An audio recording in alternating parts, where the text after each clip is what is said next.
Be prepared right from the start and throughout for scenes of actual drug usage and highly offensive language and behaviour. Great Britain is in the grip of an epidemic. We are one of the world's biggest users of cocaine.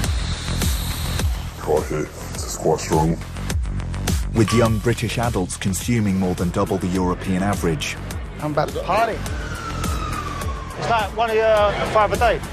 These days, there's not a corner of the country where you can't get hold of the Class A drug. It doesn't matter where you are, you could buy a cocaine. You know what I mean? Flick of the wrist, bro. From the couple snorting a gram with their Friday evening takeaway. Some people crack open a bottle of Beaujolais and we'll happily sat here and sniff a gram. To the Royal Mail delivering it straight to the front doors of tech-savvy teenagers. So I've had to court, and that's it, and it will come to you. This series lifts the lid on Britain's cocaine habit. Brought me right up. We get under the skin of those people who are buying, using and selling cocaine. The nation's partygoers. I've taken 5 lines and I'm happy days now. Your next-door neighbour. Gonna have some fun? And our school children. What do you think of the gig, guys? Fucking bang, bang. This is Cocaine Britain.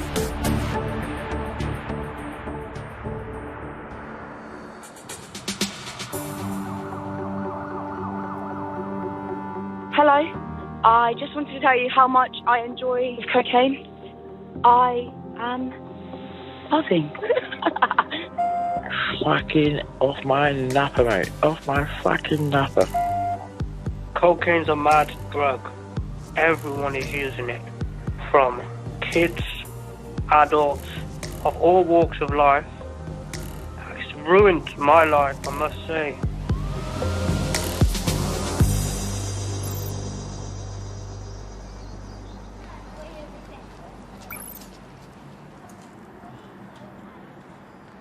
If I met you in the pub, me and you would have a genuinely good conversation, I'd like to think. I would be Mr. Smith that runs the local bakery. You would be Mr. Jones. I don't walk in the pub and say, nice to meet you, Mr. Jones. I'm one of the biggest cocaine dealers in the area. In the kitchen of an executive home in a quiet cul-de-sac somewhere in the West Midlands, a very unusual recipe is being prepared. Passing by this detached family home, you would have no idea what's taking place behind the curtains. You see that? What we've got here is a quarter kilo of the purest cocaine money can buy. Pure as a driven snow. It's just as well I'm wearing sunglasses because that's glistening lead. Grant, a cocaine wholesaler, has just received £9,000 worth of pure cocaine and is about to cut it with additives, a process that will more than double its volume and value. This 9 ounce costs £9,000. That will be mixed up with your everyday glucose and turned into 22.5 ounce, which will go out the door, sell for £20,000. So you can see the massive markup. We put in this device here, the press, where we'll pack it in, apply 15 ton of pressure, and at the other end, we'll pop tightly pressed 9 bar. This will be broke down into many, many thousands of little bags and distributed across pubs, discos, nightclubs, street corners. I personally know police officers, nursery school teachers. Fuck me, it might even end up in the House of Commons toilet, getting sniffed by the MPs. You just don't know who's taking it these days. The demand is outrageous. By the weekend, it'll be finished, money will be coming back, and we'll be ready to repeat the whole process over again.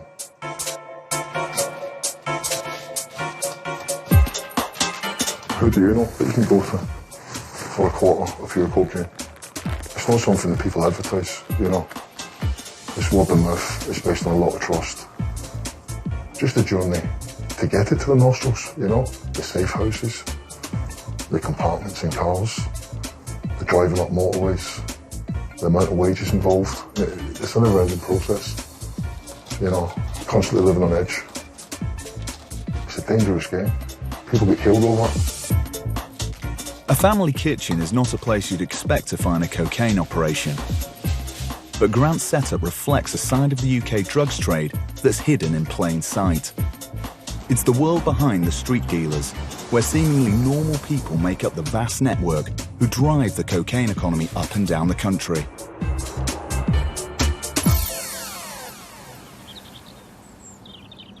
On the other end of the chain down in London, 2 university students are online and about to do a bit of shopping.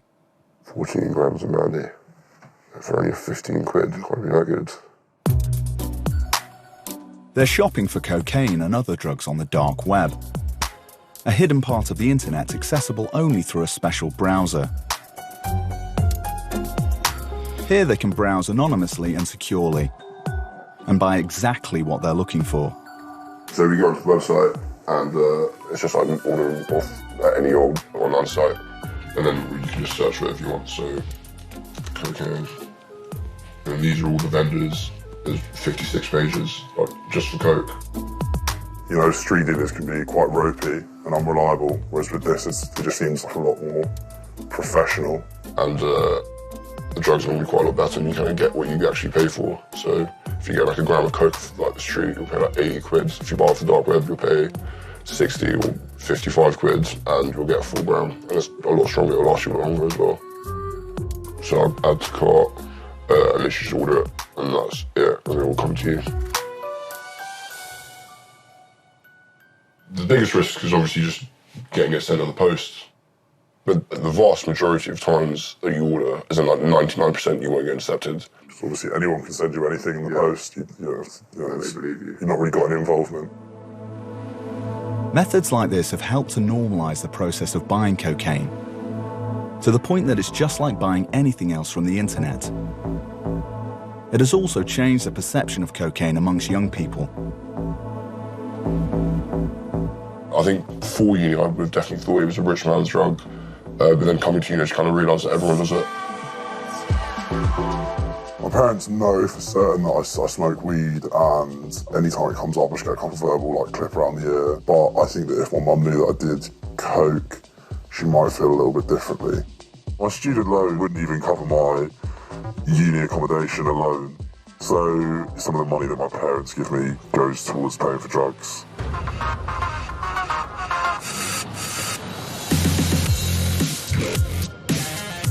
Phil and Ollie are having one last blowout before term starts again. And tonight, they're heading back to Manchester to go to an all-night event with their friends. Probably the first last one. What time does it start? 5? Yeah, so literally by the time we fucking get there, it's all started. Before leaving London, they ordered cocaine and cannabis online, which should be waiting at their house by the time they get there.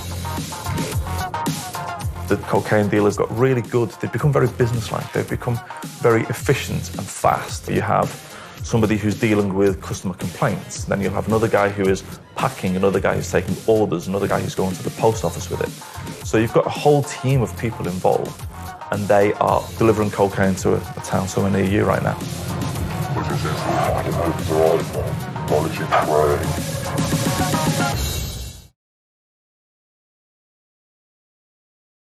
Be prepared right from the start and throughout for scenes of actual drug usage and highly offensive language and behaviour. It's the word cocaine that puts people off because it's got such a bad reputation, but in fact it's not even that bad. It just gives you that buzz, it gives you that kick to go over and talk to that guy.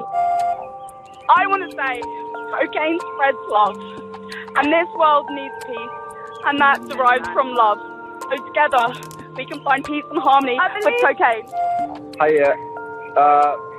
just love cocaine so much. I'm on cocaine right now, to be fair to you. Love you, bye.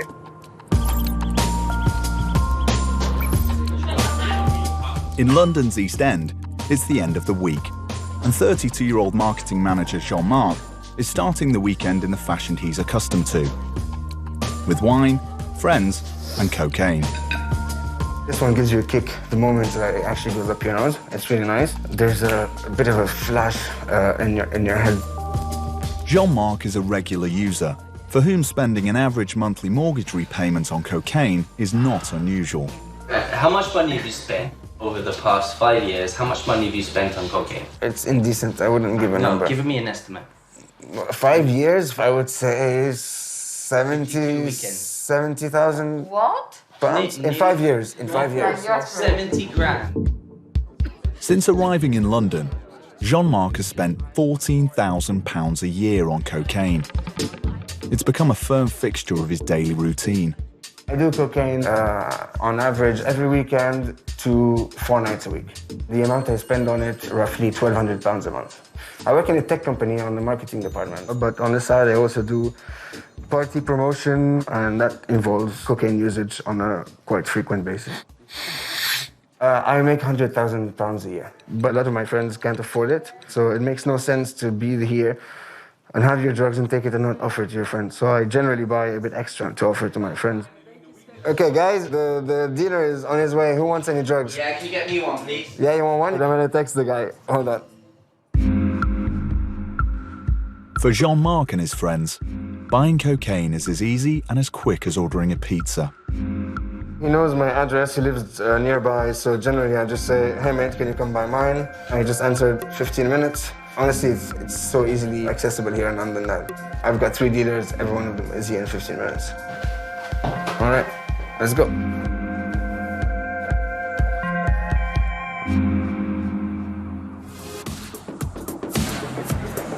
The street dealers are the workhorses of the drug distribution network, and it's their job to get you what you want, when you want it.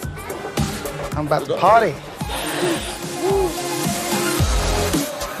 On the streets of London, partygoers are all too familiar with the presence and availability of cocaine in the capital's nighttime economy.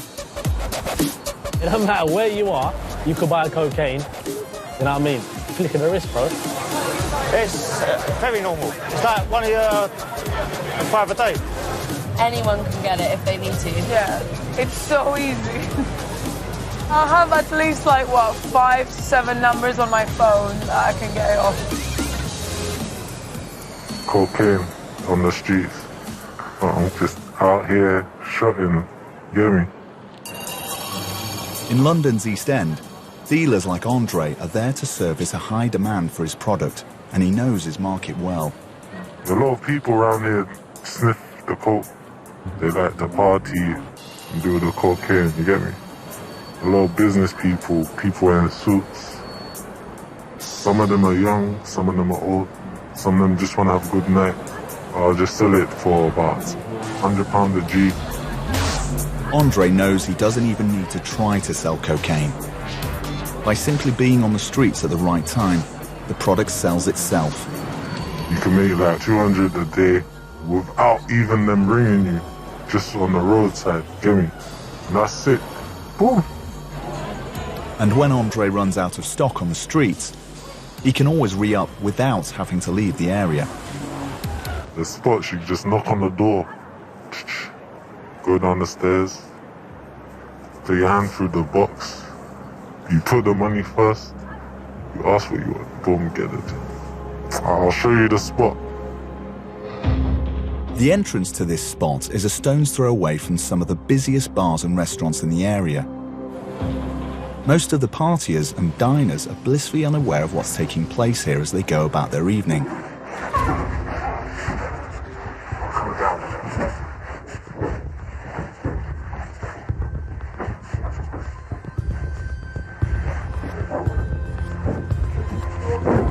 The gang conceal their identities, conducting transactions through a letterbox behind a false wall. No one ever sees behind the door. Let me get a single. Let's go. Let me see your face. Me, brother. Come on, stand up. Bro, what's wrong with you? All I hear is a boom, boom, boom. I'll tell you what you want. Sniff, man. I said, no, understand. Cover your mouth, man. Come on, man. This common sense. You know me, brother. Andre pushes cash through the letterbox and gets a baggie of cocaine in return.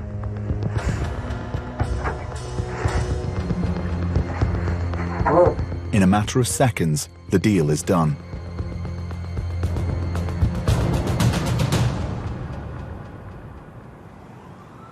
Andre is clear about his motive for working in such a risky industry. It's all about the money. I see a big future. The plan is to build up the line. People are gonna holler. Jerry, get more workers. And that's it.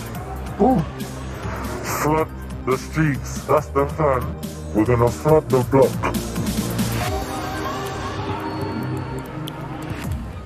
While street dealing remains the stock-in-trade method of buying and selling cocaine, many users and dealers are now turning to more modern ways of going about their business. Back in Manchester, the students Ollie and Phil are about to find out if their risk-free package has come through. Royal Mail has left a delivery card. The cocaine they ordered from the dark web is being held at the post office. It's because it's fucking, mate, it's because you need a signature. You never normally do. That's never happened before, mate. Oh, that's so annoying, mate. I'm feeling gutted, guys, yeah. It's just not a massive shame. I've been waiting for this for so long. Yeah, we were quite excited for it. They call their friends to break the news. Fucking came, but you needed a signature. Literally so annoying. Fucking not ideal at all. I'm really, really upset about it. Yeah. The sorting office is closed until 7 a.m. So if they want cocaine for the rave tonight, they have to get it the old-fashioned way.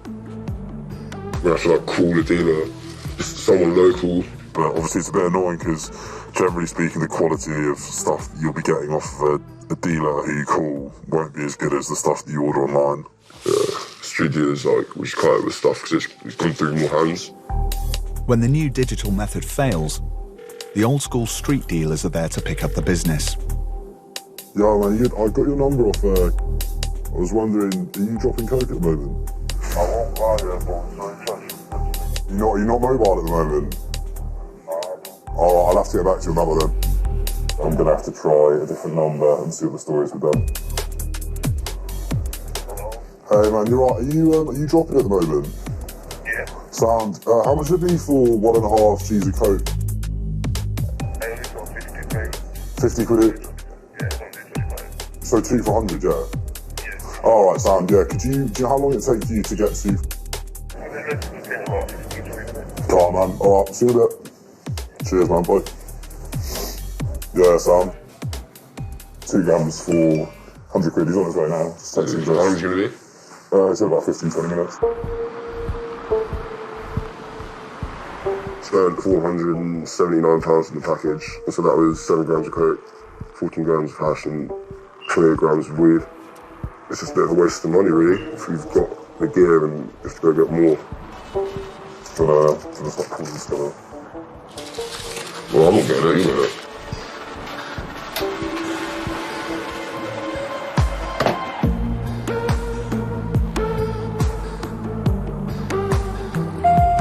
That's how coke.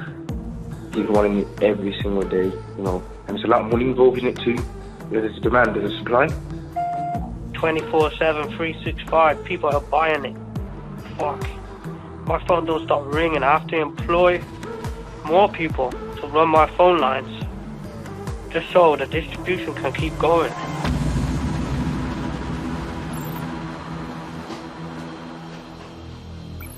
Right now I'm bagging up, you know what I'm saying? It's all going out the ends to other workers, other guys, and distribute, you know what I'm saying? And do they give you the money up front for it? Obviously, bro, it's up front thing, none of this tick thing, bro, don't do that out here, bro. Jason is one of the many dealers who delivers to order. And he works with several people to cover as much ground as possible. Hello? Yeah, I'm coming now, don't worry, I'm coming now. Yeah, I'm coming to the pub now. Like 10 minutes. Cool. Hello? Yeah, I'm around the corner from Nando's. Yeah, I can see you. In an increasingly competitive drugs market, delivery dealers are beginning to use the same marketing techniques as legitimate entrepreneurs. You know, I always pay you. I'll do that for you, innit?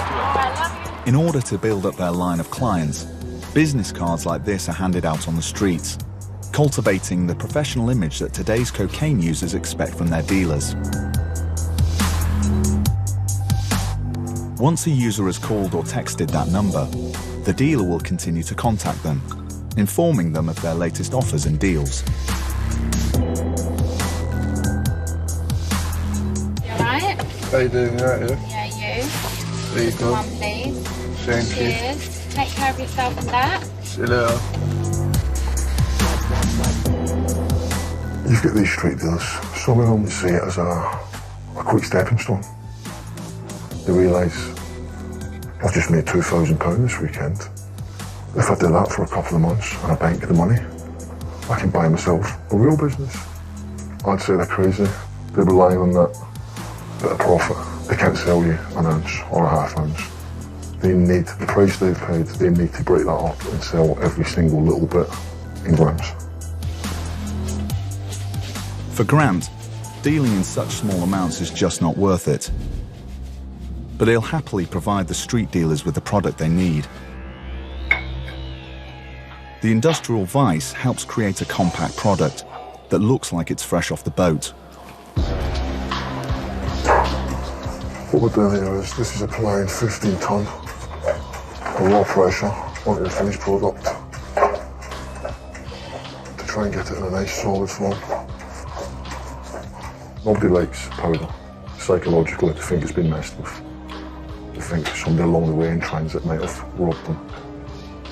Or, you know, be up to no good. They like to see it coming in a solid form. It's psychological, mate. I think that should be enough. As far as I'm concerned, that's a job well done. Nice, square, solid corner.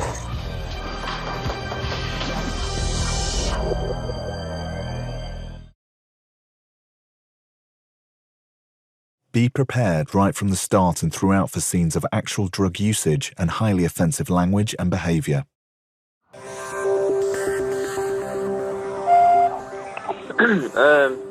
Okay, so I do use drugs. I've done a bit of cocaine, but I try to avoid it at all costs. Mostly because of the state I've seen it put my dad in. He's 48 this year.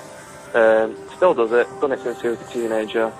He's done that much of it over the years that the guy can put a shoelace through his septum and pull it from side to side and thinks he's dead big and clever when he does that, when actually he just looks like a fucking scruff.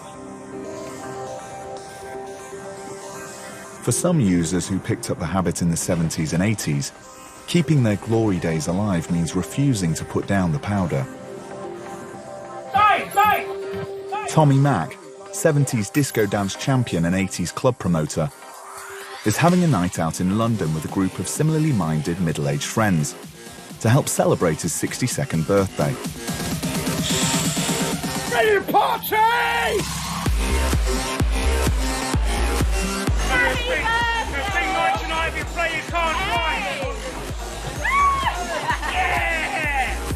You can't go anywhere in London without drugs being put in your face or offered. Every time I've gone out, it's there. Whether you want to buy it or someone will offer you a little bit to keep you awake or party. If you do a party in London, if you haven't got the drug dealers there, disaster. You have to place certain people in the club. Whilst not everyone at this party is using cocaine, it has become part of most partygoers' evenings. Whether you're in your 20s or your 60s. Cocaine use, like most drug use, peaks in people's teens and 20s. But I think there's also a group of people for whom drug use almost extends their adolescence. But as you become older, in your 50s and your 60s, particularly if you're overweight, you're a smoker, you drink a lot, the risk of you running into serious heart problems becomes really much higher when you're using coke. Everyone's on the magic powder, which is called devil's dandruff. I call it Milli Molly. Don't dilly-dally on the Milli Molly. I love it. Siobhan, who spends her daylight hours working as a social worker, puts a call into her dealer. Hello? You're on the train. Baby girl, get someone to come here because there's loads of people that need to do what they need to do. Pinocchio is on board. So call someone and tell them to come here. It's as simple as that. ABC. Even if you haven't got a link is the dealer. If you ain't got a link, there's always somebody that you know that's got a link. There's so many people that do it on a daily, weekly, monthly basis. And we're talking about doctors, nurses, people in Parliament, dancers, singers. Trust me, it's out there. And it's being used. It's a big thing. All I can say, I've never sold a drug, I've never peddled it, but I take it and I enjoy it. Simple as that. My argument is the whole country's doing it.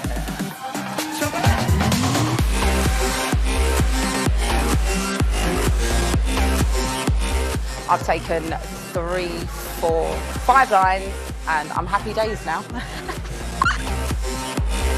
I bopped off to the toilet with my friend. We weren't allowed in together. That's yeah. In every club, you're not allowed in together anymore. It used to be back in the day, you was allowed in together, but you're not allowed. So she just left it on the toilet seat for me. I went in, picked it up, and happy days. Listen. I've been in the bog all night doing cocaine. But listen, can I say something? I fucking love you all! It's over, it's finished. Good night, God bless, but don't forget the after party. Right, go. Get in there. Get in. Hey, ready? Go.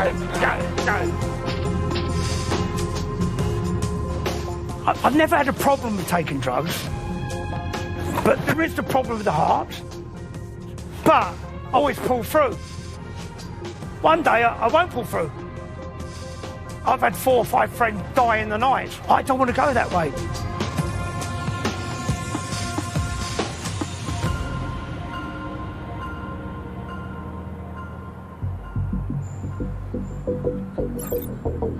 Back in Manchester, the students' night is just beginning. They've picked up their emergency cocaine from a local street dealer. It's actually a bag. It's the bag. So, you go there, that's, have a look. That's like 2 grams of, yeah, that's actually quite good. Proper clumped together. Cocaine that's clumped together can mean it's been chipped directly from a larger block. Many users believe this indicates a higher purity, as it's unlikely to have been cut with anything else by the dealer. But it cannot be snorted like this. By putting it on a hot plate and chopping it up, it sort of becomes more powdery. You see now it's getting like super snowy. Phil paid £100 for 2 grams of cocaine. Or what he was told was 2 grams of cocaine. Normally stuff pick up on the street, it's usually like a 0.8 or a 0.7 or even like a half a gram sometimes. We'll chuck on the scales and weigh it and see how much it really is. Right, that's fuck all. I told you, it'd be closer to a gram, yeah. What was sold to us as 2 grams of coke is actually something a bit more like 1.1, 1.2. So this is the primary reason that we pick up off the dark web. It'd be cheaper for a gram, and it'd actually be a gram. So we just paid 100 quid for 1.2, and that on the dark web is 70 quid and it's pure. There we go, how far we've come to this moment. Should we just do it each?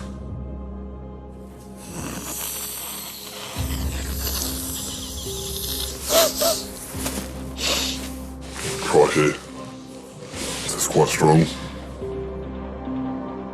There's a slight burn as it goes up, sort of like a stinging sensation when you snort a light, and then you get what's called a drip, so you're swallowing what's left of that cocaine that you snip, and that's just quite like a horrible taste in the back of your throat. My lips are feeling quite numb, so it could just be benzocaine, which is like an anaesthetic that they coat with sometimes, but I don't know, it's got a little bit of a buzz off it as well, so it seems like decent stuff. With drugs in them and drugs on them, the boys leave for their night out.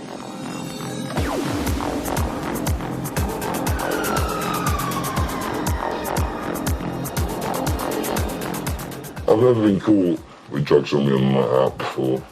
Yes, that's perhaps just luck, but I think it's super easy to get like drugs into nightclubs. It's just a matter of being inconspicuous. I guess in a sense there's like a criminal risk there, but my biggest upset being like caught with drugs with me would be my parents finding out. Like, that'd be really upsetting to me because I know they'd be upset, might find that out.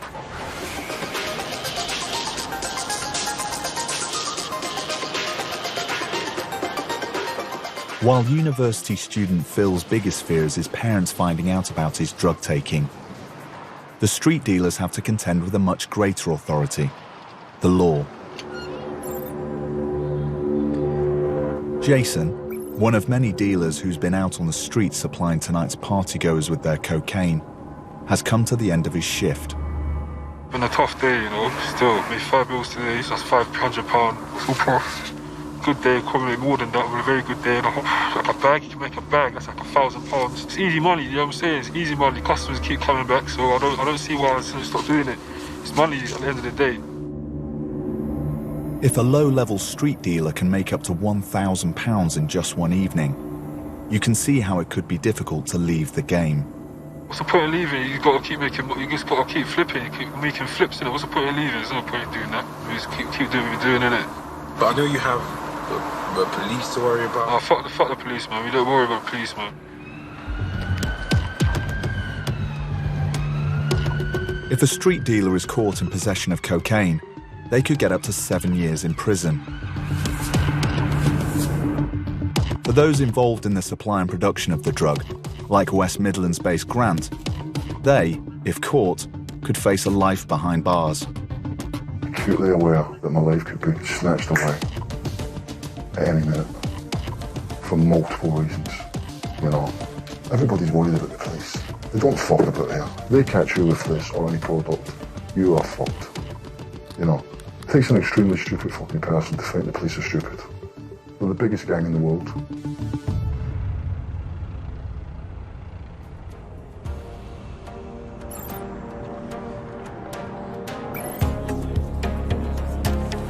Worlds apart from the suppliers and the dealers, in an apartment in one of the hippest parts of London, 32-year-old Jean-Marc and his friends use credit cards to prepare their evening's lines of cocaine.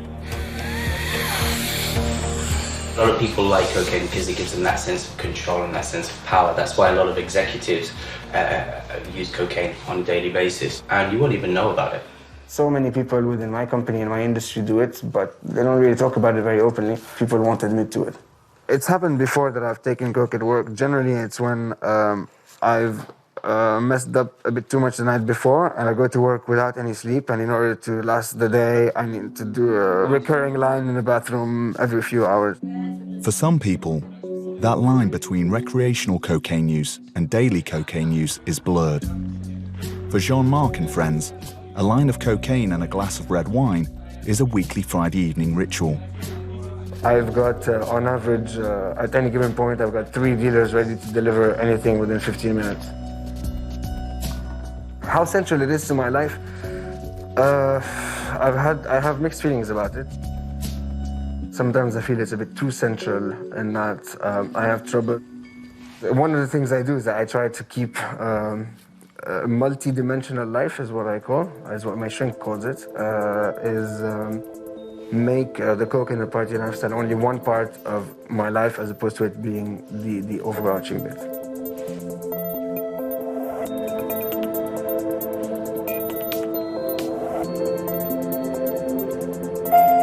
I like cocaine every other day. Nose is like a cave in a bit. Spending like $2 grand a month. Even yesterday it was fucking 3 grams, 4 grams gone. Can't do anything about it. It's just pretty bad. I'm only 18.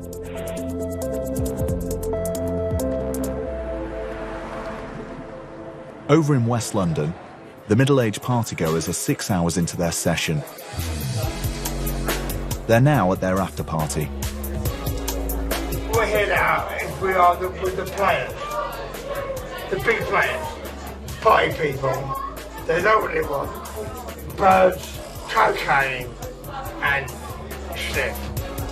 most women or good-looking birds will always go for the guys who have got the strongest lines.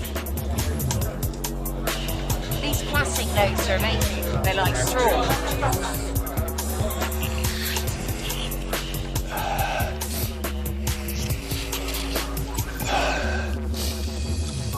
Done.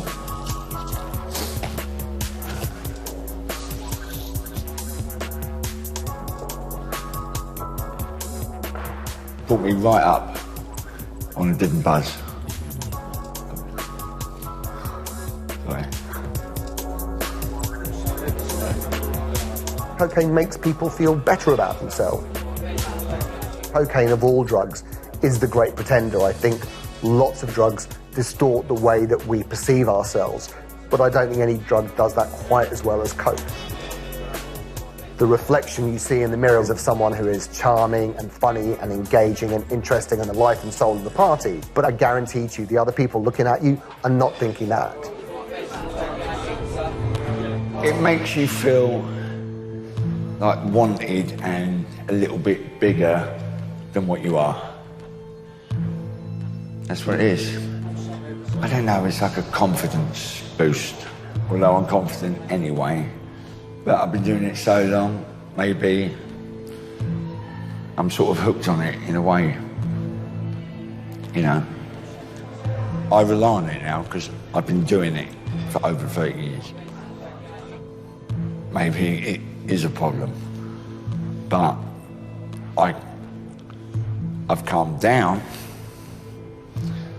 but I won't stop.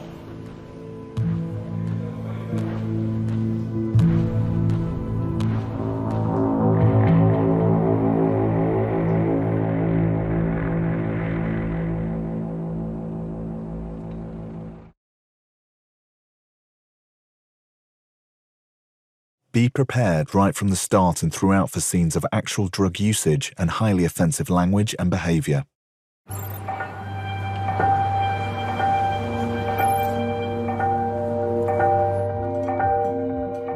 Back in Manchester, it's 5 a.m. The rave is over and Phil and Ollie are back home from the club. The lineup was unreal. They all absolutely smashed their sets, so yeah, it was really fun. We were doing coke on the dance floor. Yeah, we all finished our bags. Yeah. The night definitely doesn't end when you leave the club. The night carries on for as long as you can supply it, really, like with booze and with coke. We're just now waiting for 6:30 so that we can go and get the drugs that are at the post office.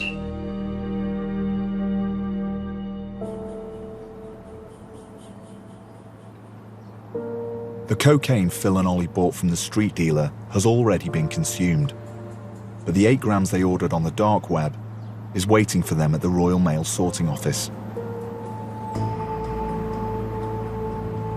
Despite millions of pounds worth of drugs being delivered via the Royal Mail every week, there's no way of knowing if yours is the one that's been identified by the authorities. Phil knows he's taking a risk by attempting to retrieve this package. The street value of these drugs is certainly enough for a custodial sentence to be passed if caught.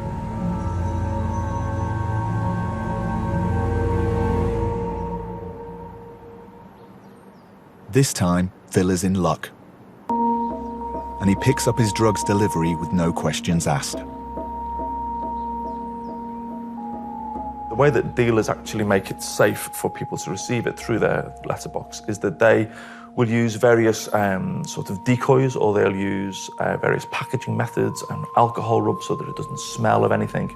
And then, you know, the package is normally sort of small, low-profile letters that can be, you know, put through any letterbox in the land. So these guys are expert smugglers.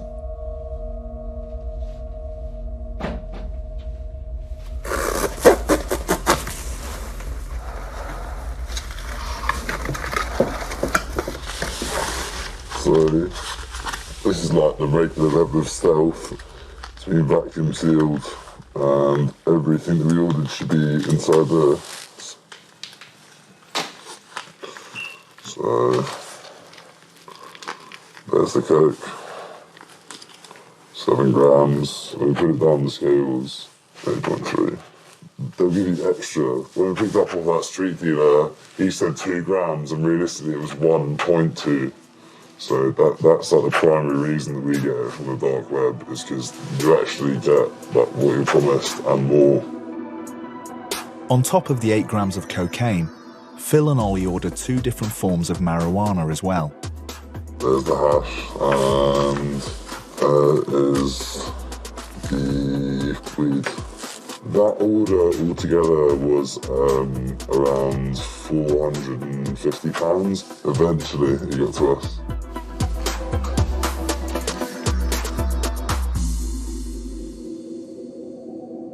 One thing that is like definitely like at the back of my mind, like when I am doing coke, I do sometimes think like there's probably some like horrible violence that's gone into actually making this. And maybe that doesn't fit overly comfortably with me, but I guess I'm not perfect.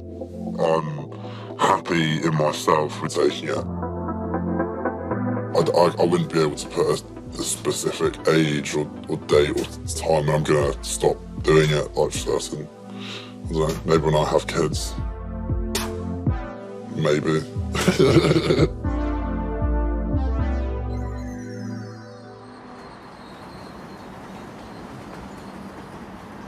Buying drugs at the click of a button may remove users from the traditional negatives associated with the drugs trade.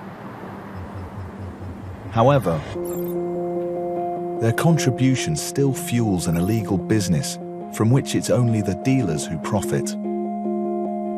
This is a cash delivery for some cocaine. This one will be taken to a different part of the country where it will be exchanged for high domination euro bills. It will be put on the same transport that brings in cocaine there, and the process will be repeated again. Back in the Midlands, Grant is taking receipt of a consignment of cash delivered by his network of street dealers. This particular parcel has come from Aberdeen. This is actually a little bit late because there's been a lot of snow up north, you know. This particular money is going to a Spanish firm based out of Malaga.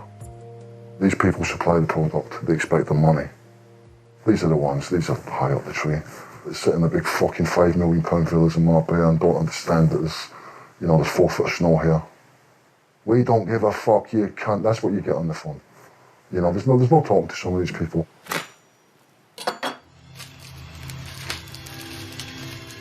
Listen, there's a lot of money generated at street level through cocaine. Through your street dealers, you know, your club dealers, your pub dealers. I think that's £30,000 now. That's less than a third of what that one customer owes. There's another 11, 12 customers, just as big as him. So that gives you an indication to the type of small scale money that's coming in just off the streets. These are £3,000 bundles. 9, 12, 15.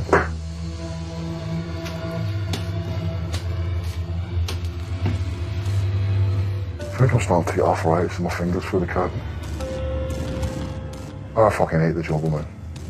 But it pays good. Royal Mail understands the tremendous harm that illegal drugs cause in the community. We work closely on the ground with law enforcement agencies, including the Police for Domestic Mail and with Border Force for International Mail. Next time. What do you think of the gear, guys? Fucking banging. Tech-savvy millennials have turned from using to dealing. We got mates at our school. I've got mates at a couple of other schools which I sell a lot to. Private school boys love it. Servicing small-town Britain. I've aligned myself with a dealer that's happy to just put it into my letterbox, and then at the end of the month I tally up with it, just like paying my rent or my gas bill. But not all dealers are so accommodating when it comes to debt collection. The last thing people want is me knocking on the door, asking for money.